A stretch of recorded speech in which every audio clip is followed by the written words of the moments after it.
भुशुड़िला पाचेरी चुरमार हेला car अल्पके बर्तिले लोके राजधानी भुवनेश्वर रे थिबा ट्रेजरी एवं अकाउंट भवन पाचेरी भुशुड़ी पड़ी। यूनिट 3 अंचलर सरकारी राजकोषरु पीएमजी जीवा रास्ता रे पाखापाखि 200 मीटर पर्यंत लंबिथिबा पाचेरी हठात भुशुड़ी पड़िथिला। फଳରେ पार्किंग रे थिबा गाड़ी गुड़िकर व्यापक भावे क्षति होइछि। पाखापाखि 4 रु 5टी कार रो आगो भाग संपूर्ण भावे भांगी जाइछि। सूचना मुताबिक गुरुवार मध्याह्न समय हठात खूब जोर रे शब्द होइतिला।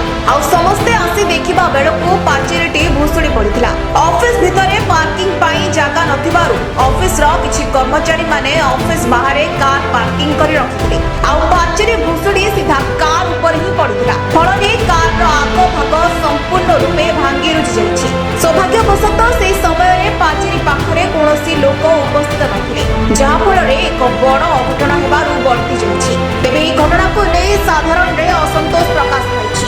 ଏହି ଘଟଣା ପୂର୍ବ ସରକାରଙ୍କ ନିମ୍ନମାନର କାମକୁ ପଦାରେ ପକାଇଛି। ପାଚେରୀଟି ଦୀର୍ଘ ବର୍ଷ ପୂର୍ବେ ନିର୍ମାଣ ହୋଇଥିବା ବେଳେ ରକ୍ଷଣାବେକ୍ଷଣ ଅଭାବରୁ ଏଭଳି ଅଘଟଣ ଘଟିଗଲା।